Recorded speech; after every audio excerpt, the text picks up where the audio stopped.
Hey guys, welcome to the Cam Show. I'm your host, Cameron, and in our first episode, we're going to take a look at the recent SpaceX launch. Here we go.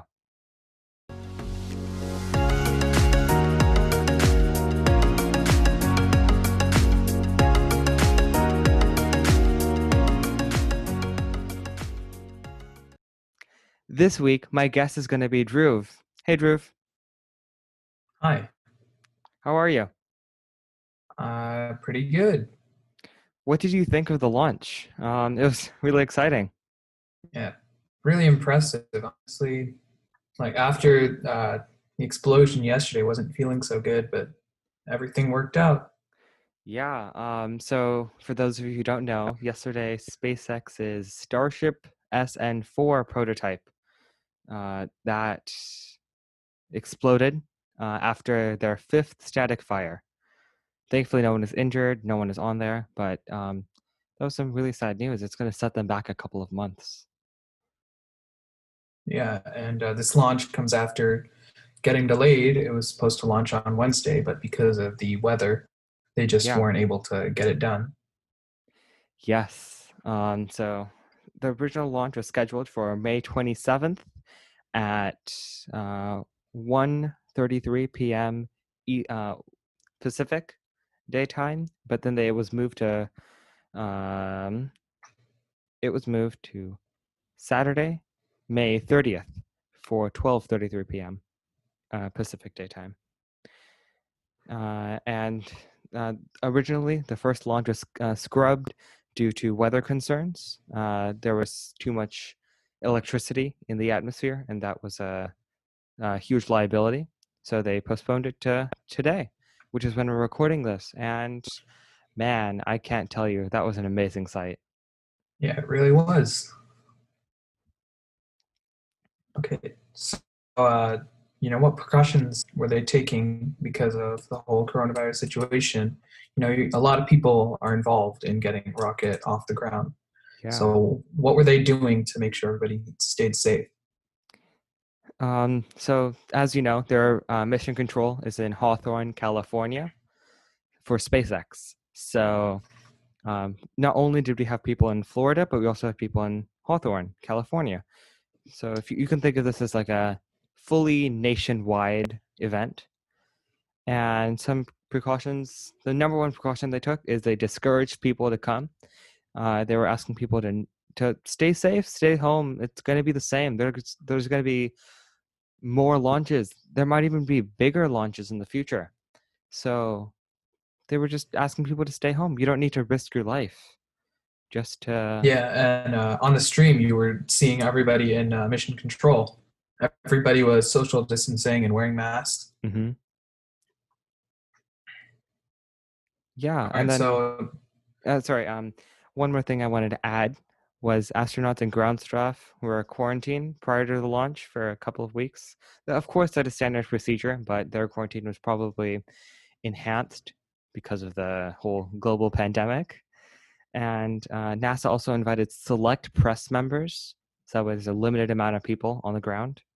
And finally, the ground staff that were escorting the astronauts, Doug and Bob, to the Crew Dragon capsule. They were wearing masks, goggles, and clean suits, which would all protect the astronauts. yeah, so why all the attention being given to this launch? What's so significant about it? Yeah, so Drew, you can probably expand on this, but this will be the first time a commercial or non-government owned company, aerospace company, is carrying humans into Earth orbit. Yeah, that was it's a really big milestone. Normally, all this work's been done by the government itself internally, and it'll also be the first time that the United States has sent its own astronauts into space by itself on its soil in over 10 years. And before this, they mostly relied on sending their astronauts to Russia to hitch a ride on the Russian Soyuz spacecraft, which have been used since the 60s. Those are old rockets. Yeah, how do you think the Soyuz managed to stay active this long?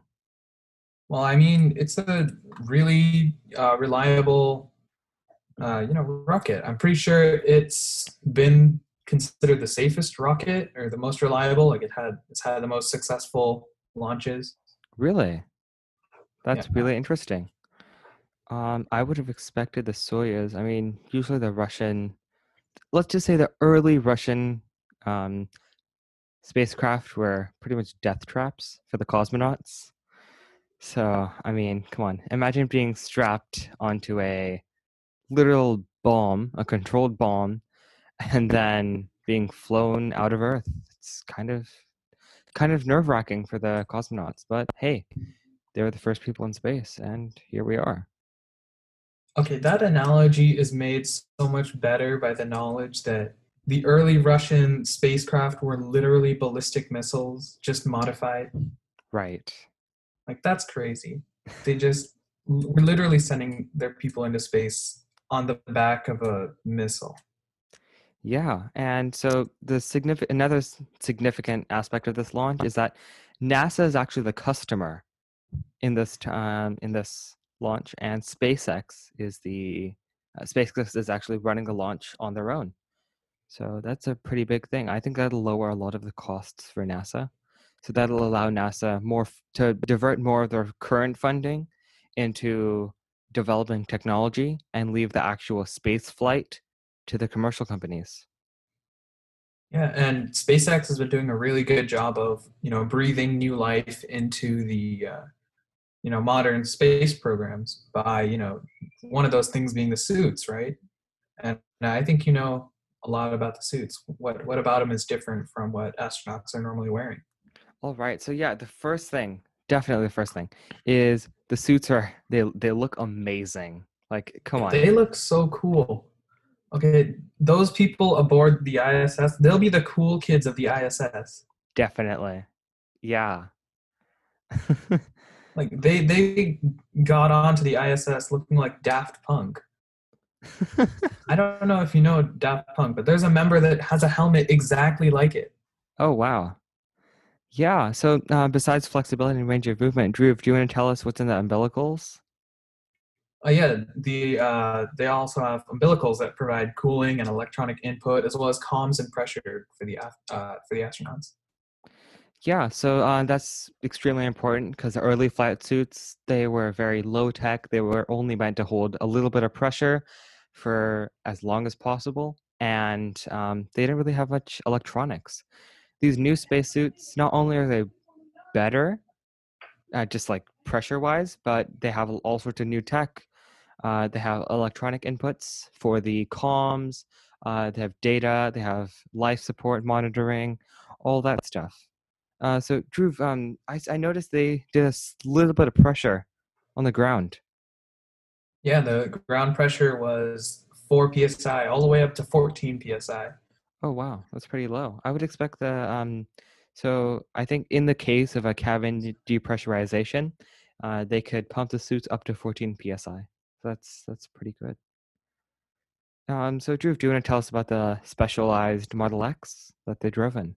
Oh yeah, dude, they drove like this awesome Model X. Okay, it was outfitted with umbilical cords, as we said for everything before. The cooling, suit power, life support, communications, monitoring, everything. It has a newer look. It's clean for the environment, and it's a partnership between Tesla and SpaceX, which were both owned and founded by Elon Musk.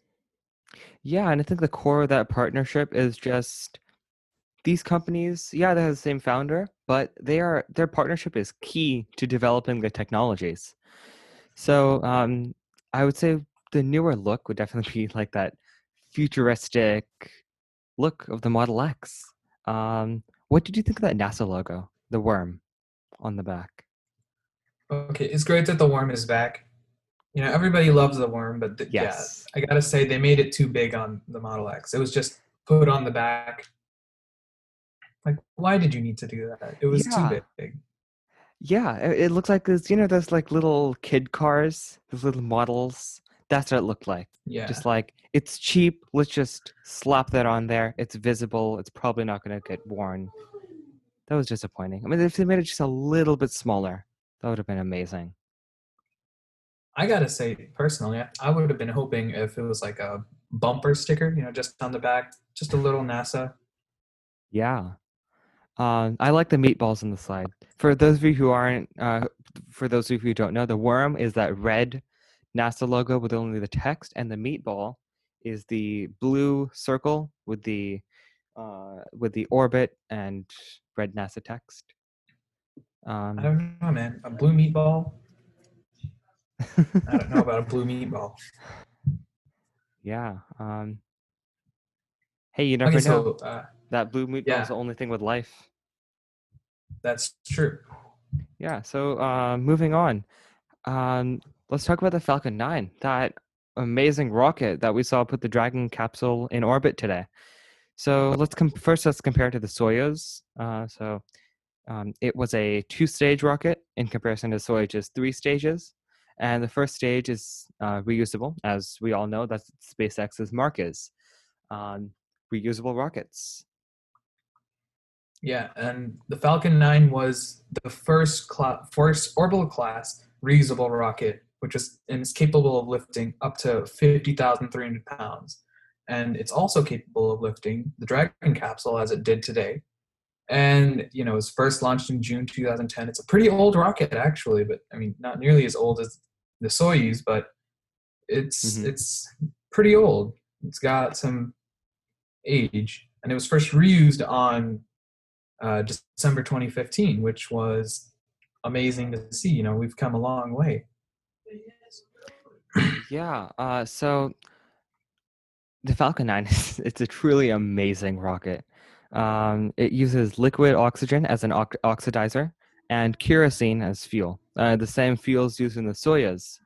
And the specific engine it used is the SpaceX developed Merlin 1D and Merlin vacuum engines. So the first stage uses six Merlin 1D engines, and the second stage uses the one vacuum Merlin engine. And I was just thinking, you know how SpaceX recently developed the Raptor engine? Yeah, Yeah, I was like, what if? So I think SpaceX is planning to replace the Merlin engines with the Raptor engine, which would be amazing because the Raptor engine has double the thrust of the Merlin engine. yeah, that would be probably what would take us off into Mars and Oh yeah, beyond. That would be my guess. That this thing could take us places. yeah, I would hope so. I mean, that the new Raptor engine is amazing. Just like the Merlin engine was their start, I think the Raptor engine's really it's gonna take the company a lot. It's gonna take them a long way. Yep, Yeah. and yeah, you can go. Did you notice that ring breaking off the vacuum engine? Yeah, I actually did. Yeah. So I believe that ring, as SpaceX specified, was to hold the shape of the Merlin engine because it's pretty fragile and it's really thin. So in atmosphere, it's supposed to hold the shape and keep it secure, as well as provide a little bit of cooling. Thought that was pretty interesting. Yeah, and none of this would have been possible without SpaceX's Dragon capsule, which is what's Yep. actually carrying the astronauts up into space and onto the ISS. So, what makes it different from anything else that we've been using for the past few decades? Yeah. So the SpaceX Crew Dragon capsule, or Dragon 2, um, it was originally capable of carrying seven passengers to and from Earth orbit, but NASA asked for only four, which I believe is going to be the next mission of the Dragon capsule. All right, that's pretty good. And right now, it's the only spacecraft that's capable of returning significant amounts of cargo back to Earth, right? Yeah, and it uses eight Super Draco engines. I believe we saw them fire after it separated from the second stage today. Yep.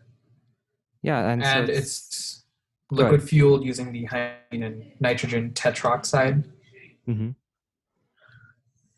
Yeah, and I heard And they made new parachutes for this. Do you wanna? yeah, their Mark II parachutes were the ones that were originally used. earlier, and after a failure, they changed to Mark III, and those were recently tested on May 1st, and those were a success. So the Dragon capsule uses four of these parachutes and deploys at 6,400 feet altitude. And the Dragon capsule is mostly automated for both flight and docking. Yeah, and I feel like that's what makes it a 21st century capsule. Is like, oh, it's like, yeah, it has those amazing touch screens, which definitely make it look 21st century. But I feel like the biggest thing was that it's automated. Most of it's automated. The astronauts themselves, the pilots, they don't do much. Everything's taken over by automation, AI. And I guess that's the future of spaceflight. Wouldn't you Yeah, agree? that's pretty good. I actually saw a website earlier today. I think it was from SpaceX. It actually let you pretend to dock the Dragon capsule into the ISS just to show you how hard it actually is. It's a very complex task. So that was a cool little thing they put up. Yeah, yeah.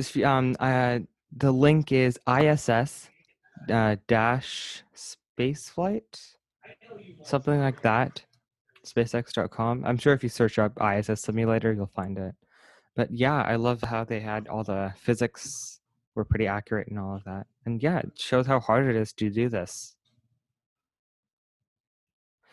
So, Drew, what do you think this launch means for the future of spaceflight? How do you Well, I think we're going to think that see? How do you think we're going to see spaceflight in the future? this launch is really setting the standard for future commercial launches, like from Blue Origin or uh, Virgin Galactic. More private companies are going to be getting really into the commercial space exploration sector, and they'll even be taking humans into space like SpaceX did today. It allows for more reliable crew capsules and more routes and methods to get to the ISS, and it gives NASA the time and resources to actually work on their own stuff. Yeah, totally agree. And I really look forward to seeing more of these commercial crew flights in the future.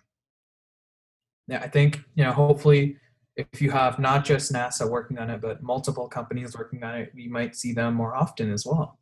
This might really speed up the development of aerospace. Yeah, I hope so. So, I guess NASA's new model is that instead of NASA owning the entire process, NASA's probably going to move towards more of just science, and they're going to become a client for spaceflight. And what I think that'll do is that'll not only will that provide more competition in commercial space, but it'll be cheaper for taxpayers. Less money on us, and then more of our tax money will go towards actual research and science, and less of it will go into building expensive, non-reusable rockets. And of course, it's cheaper.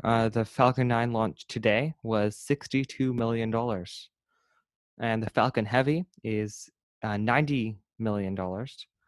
With most other launches, with like the space shuttle, going up to $1 billion. So it's definitely gonna Yeah, that lighten the is load. really cheap. Yeah, I and mean, especially the more because you reuse them, it'll get cheaper, right? yeah, and space that's what SpaceX model is reuse, make it better, then make it cheaper. All right, so we're gonna take a quick break, and we'll come back with some more tech.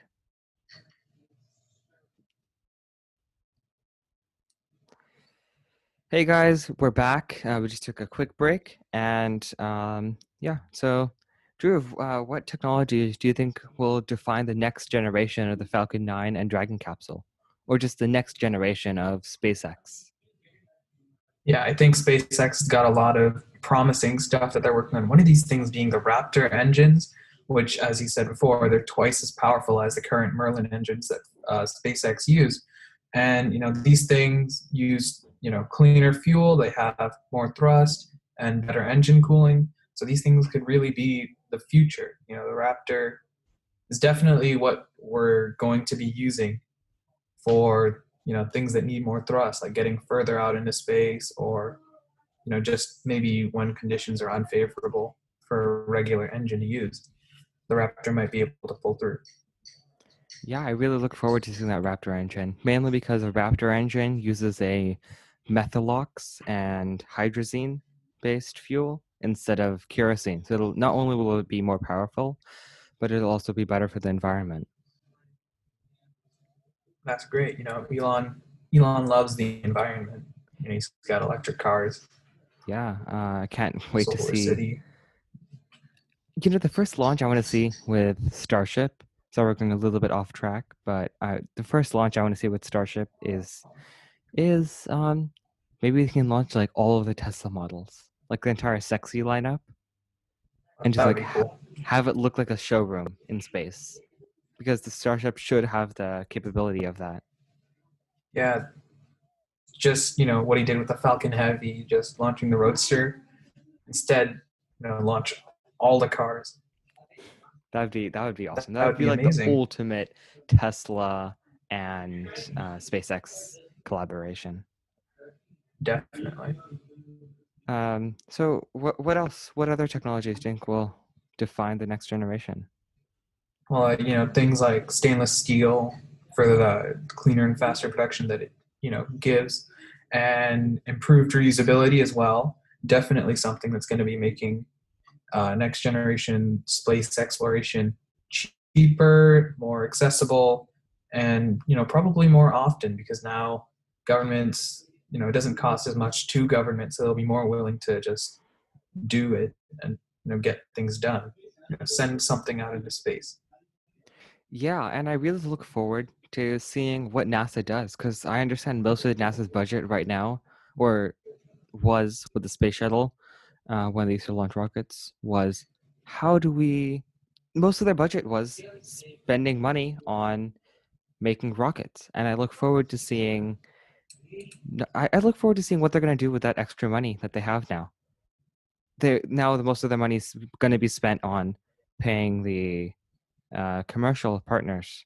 So I think I'm hoping this will be the end of long contracts, the end of like Definitely. 8 to 10 year contracts, right? Yeah. And I feel like that'll allow more competition. Just NASA would be like, hey, we need this mission to the moon. We want to launch on this date. Who can give us the best price and the capabilities? And that'll That'll be allow, amazing. yeah, and I think that'll allow for um, there's a lot for more competition, and then competition always leads to better technology. Definitely. And then, once NASA doesn't have to work on building these things themselves, they can start working on actually building technology, new technology, right? Yeah, and I guess that leads back to the competition in the commercial arena, and that should hopefully lead to improved reusability. I think SpaceX's goal is to have their at least their one of their rockets, whether it might be the Falcon 9 or maybe an even newer rocket, to be easily, cheaply, and quickly reusable. Yeah, that's definitely something that I think SpaceX is looking forward to. Yeah, what else do you think they might be looking forward to or getting to really soon? Uh,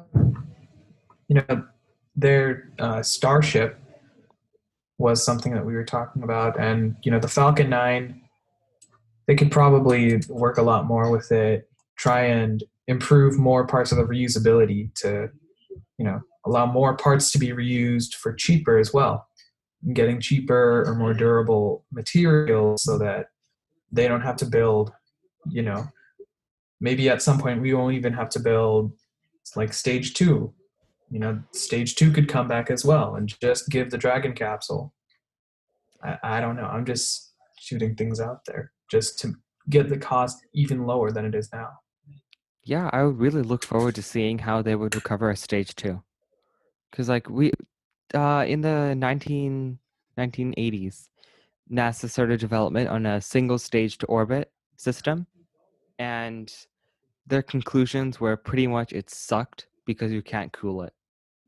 So I'd love to see if SpaceX can find a better way or better a better method of single stage to orbit compared to aerospikes. Mhm. Yeah, and then hopefully there's more capacity for crew and cargo, but I guess Starship is going to take care of that as well with their 100 passenger capacity as well. I think, do you know what the cargo capacity is? No, I don't. I don't have that on me right now. It was somewhere like around 150 tons or something. That's 150 tons. yeah, that's getting really close to Saturn 5, Saturn Wow. 5 range. So, circling back to the Falcon 9, um, what do you think the future of the Falcon 9 specifically is? The Falcon 9, it's probably going to be, licensed by the government even more to do even more missions. Hmm. But I think eventually, it's already been around since June 2010. And I'm really hoping SpaceX doesn't stop innovating.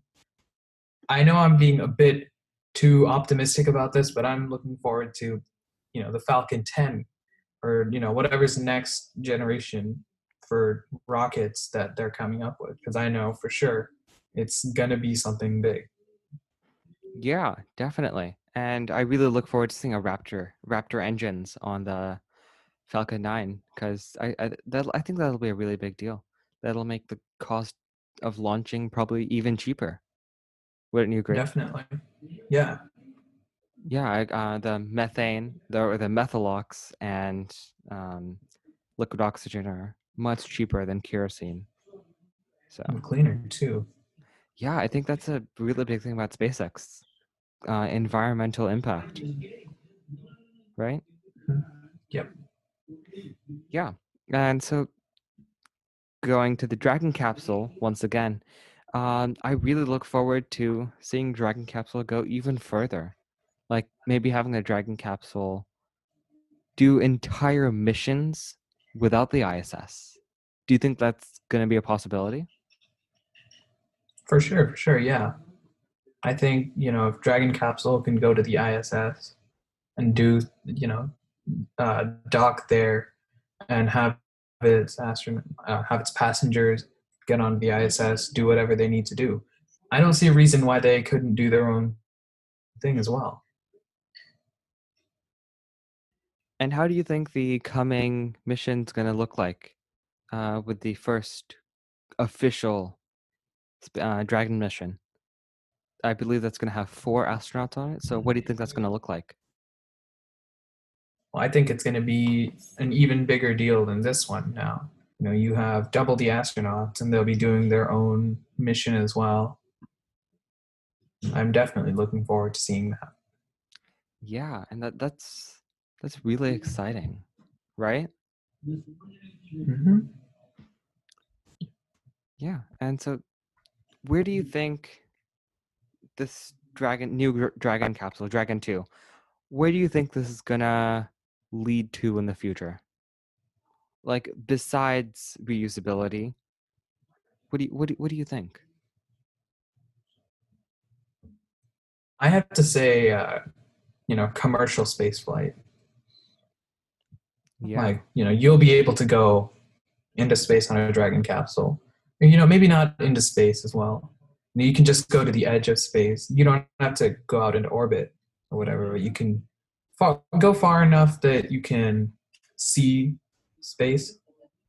Because I think, actually getting into orbit would be a bit more expensive. So just to get the cost down, they could probably just take them up high enough to see space technically, but not leave the Earth's atmosphere. Hmm. Yeah, I guess Starship might open that up because SpaceX is trying to certify Starship to carry 100 passengers. I wonder how a abort system in that would work. Like I believe SpaceX does not want to put an abort system on Starship, but like, what if there's a complication with weather, just like happened on Wednesday? How do you think that'll look with 100 people exiting a spacecraft? Well, I think those people are definitely going to have to be well trained. Like, nowadays you can just hop on a plane and you know, you don't really have to do anything other than that. Just buy the ticket and get on the plane. But I think here they'll have to be really trained a lot before going on that trip. So, 100 people getting off, they need to know how to do it in an orderly fashion and safely make sure nobody dies because, that would be a big problem. Definitely. Yeah. So I'm really hoping that that new suit it becomes cheap enough. I think it's already really cheap compared to those pumpkin suits that that the space shuttle astronauts wore. But I hope those suits become like a new standard that going to space doesn't have to look baggy. It can look nice and sleek, right? Definitely. I think these are going to end up being the gold standard of what you'll be wearing. Yeah. And I'm really looking forward to seeing the docking with the ISS. That's going to be in 15 hours from now, right? Or 19 hours after launch. Yeah, so around 15, 16 hours, yes. Yeah. Maybe 14 to 16 hours from this recording. Yeah. We tried to make the recording right after the launch so you don't miss anything when you're listening to this. Um, so, Drew, what do you what was your initial reaction to the launch? What were you expecting and then what did you see? I was a bit hesitant, of course, because, they did have a little bit of a malfunction yesterday with Starship. Of course, it's not related to the Falcon 9, but, just knowing that, oh God, we had another explosion just made me a little bit hesitant. And I was thinking, we have passengers on board this time. This has to work. And, once I saw it going up, you know, even further off, and then we saw the, stage one detach successfully and come back onto ground successfully, then I was really relieved. Yeah, I really cannot wait for more launches of the Crew Dragon or Dragon 2. Um, I hope this inspires a new generation, maybe even the new Elon Musk, as they keep saying. Yeah, Uh, yeah. What do you think the impact of this launch is going to have on people in general? Is it going to re-inspire that 60s space race kind of vibe?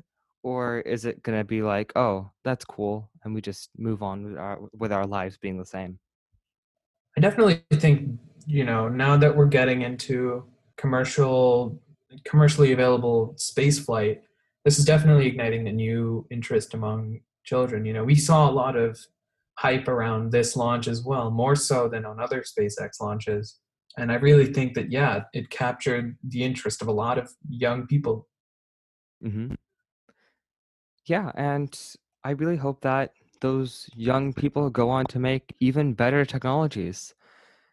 I have to say, there has been a really big limiting technology factor over the past 60 years of spaceflight, because I guess the true spaceflight has been over the past 60 years. Wouldn't you agree? Hmm.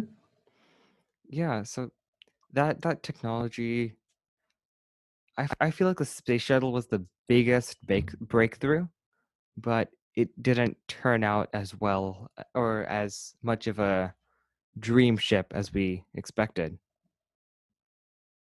Yeah. I think, SpaceX and the Falcon 9 are actually going to end up being that dream ship. I hope so. Yeah. So do you think they'll ever try anything like this with the Falcon Heavy?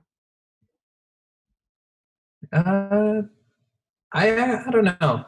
I think with the Falcon Heavy, they could, and they could probably, uh, build a new kind of capsule that could bring even more people into space for larger missions or anything else. But I think it's going to be used mainly for expeditions instead of, bringing people there. Like a few people will be on board, but it won't be too many. I think, it could be used to collect rocks from the moon, or, once we get to mining asteroids, it might be useful then as well. Yeah, and I have to say, the technology improvement over the just the past 20 to 30 years with the whole internet boom, the dot bubble, all of that. Where do you think, or how close do you think we are to a Dyson sphere? Just if you think about it, Okay, the past 100 years, how close do you think we are? I have to say not very close. Like the true Dyson sphere idea, like this giant sphere around the sun, I don't think so. But I have seen some people, talk about solar sails that are just, these giant solar panels in space. I think that's a lot more realistic for right now, given what we have and what we can do. Just giant fans of solar panels that are collecting energy from the sun in Hmm. orbit around it. That would be more realistic, but a full sphere, not now. I don't think so. I see. I think that these new technologies they're being developed really quickly and they're being developed really well. So I wouldn't be surprised. I wouldn't be surprised if we have some sort of like small start of a Dyson sphere. Just like putting a couple of satellites in orbit near the sun so we can capture some of its energy. Yeah, I can see that. Anyways, we went way off topic there. Um, what do you think is the true legacy of this launch? What is the legacy of this launch? The legacy of this launch is going to be everybody is going to remember that this was the first time that somebody other than the government put a human into space for the government. And all of a sudden, there's, the tables have really turned. All of a sudden now the government is going to be relying on companies to do the heavy lifting for them. Just the, what's the term? Grunt work, the Yes. building of the spacecraft and development of it. Yeah. And people need to realize that this did not happen over the past 5 or even 10 years. Uh, NASA started this commercial crew program way back in like the early 2000s, 2000, 2002, right when SpaceX was founded. And I feel like that's the significance is it wasn't specifically the commercial companies that wanted this whole commercial crew program, but it was really more of NASA asking companies, "Hey, you have a commercial crew program.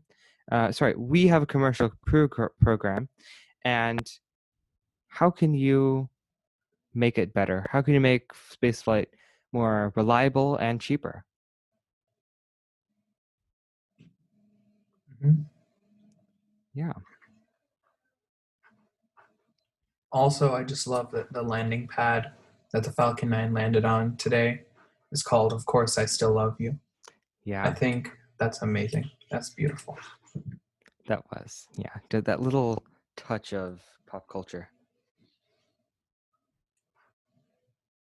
A So, little touch of Elon. yeah, I guess that's what I have to say Elon Musk brings a very like personalized kind of feel to his companies, right? It's a very personal energy. That when you buy a Tesla, when you talk about Tesla, everybody has Elon Musk in the back of their minds. Like he's such a iconic figure. Everybody knows him. Everybody's like he's pretty cool.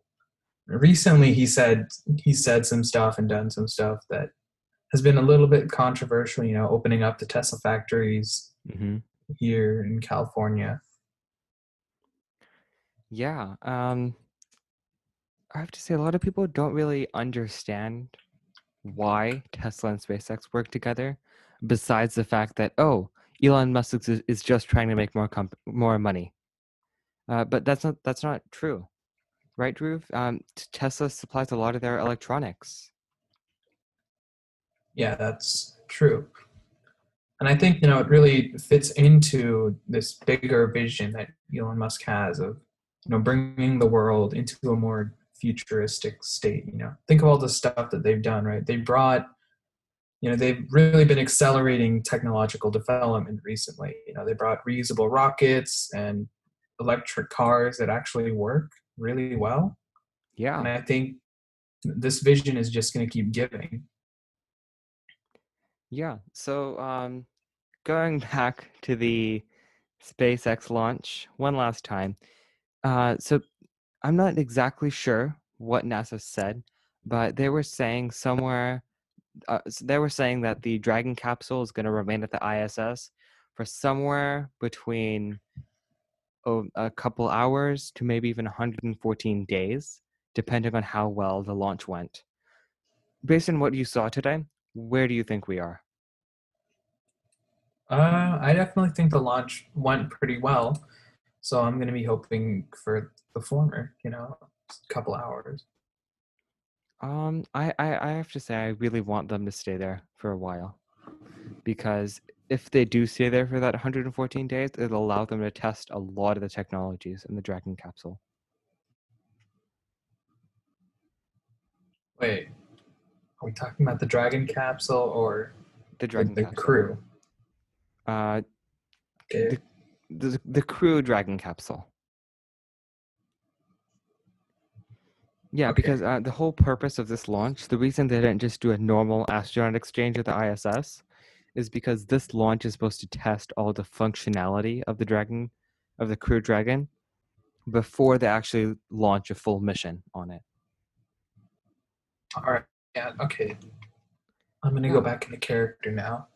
Yeah, I definitely hope that they, stretch it out a little bit, really put the Dragon capsule to its test, Yeah. see if it can work long term. Yeah. And I really look forward to them improving the automation up to a point where the screens are just there for astronauts to watch what's going on. They don't have to put in any input. What do you think? Is Elon Musk going to put a game in those screens?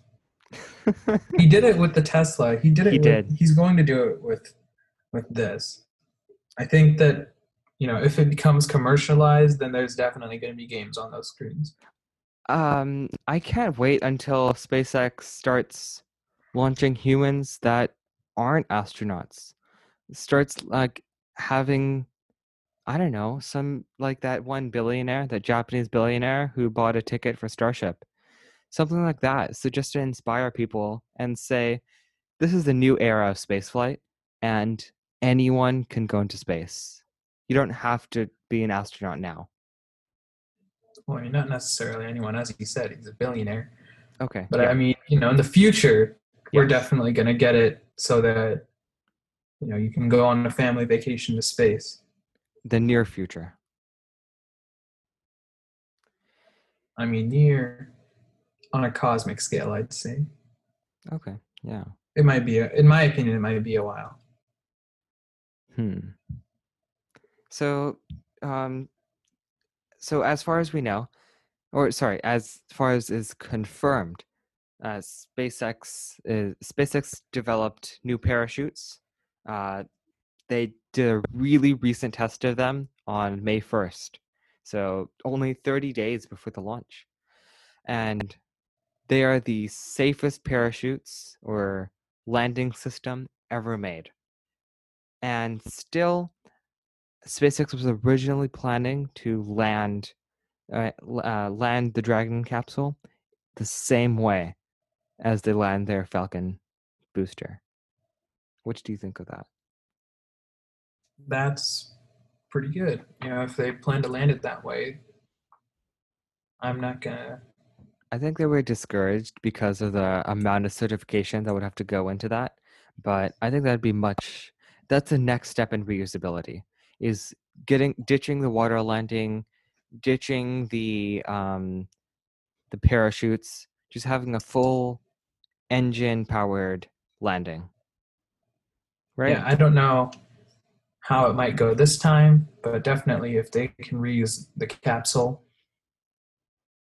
I mean, if they want to go commercial, they have to reuse the capsule. Um, I feel like that's what SpaceX is about. Yeah, their reusability. And the cheaper the reusability is, the closer they are to achieving their equilibrium as a company. Hmm.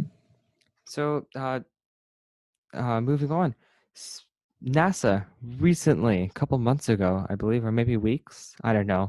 No one can tell time in quarantine at this point. We've been here for so long. Um, Yeah. NASA released the lunar lander contracts. So I was really surprised to see SpaceX on that list with Starship.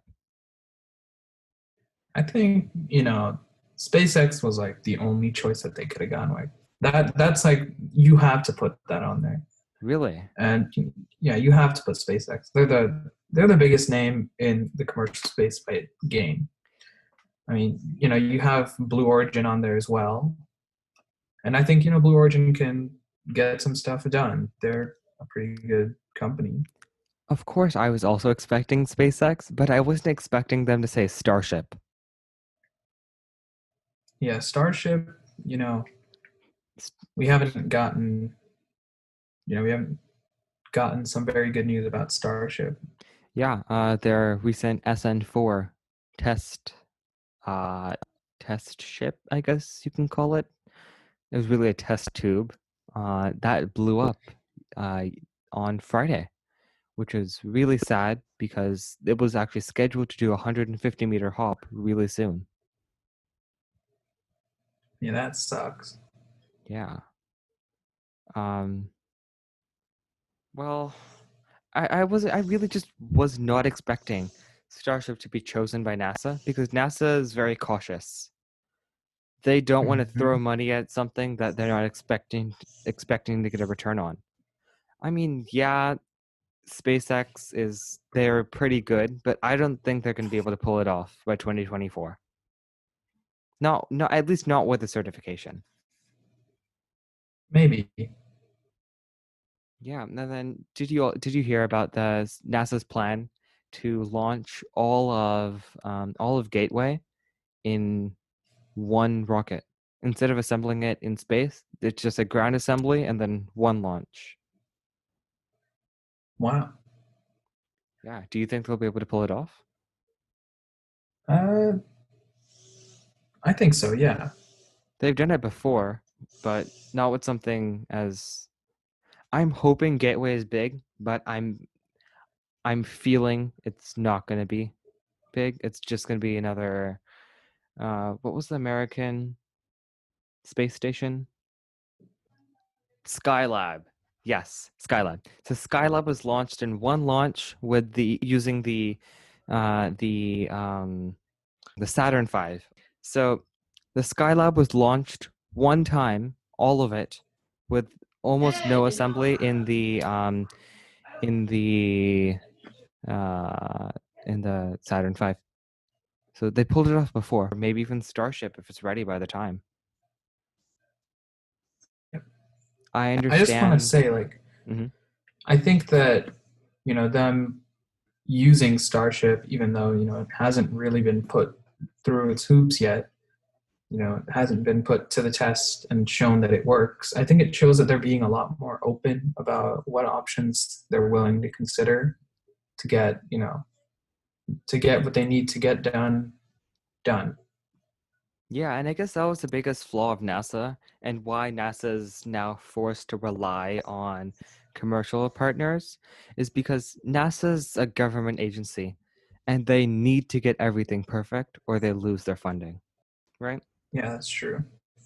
So if NASA ever gets something wrong, like the space shuttle, they lose a lot of funding. They can lose billions of dollars just because something went wrong. And I guess that's what's held NASA's innovation back is their model is get everything right the first time at the cost of speed.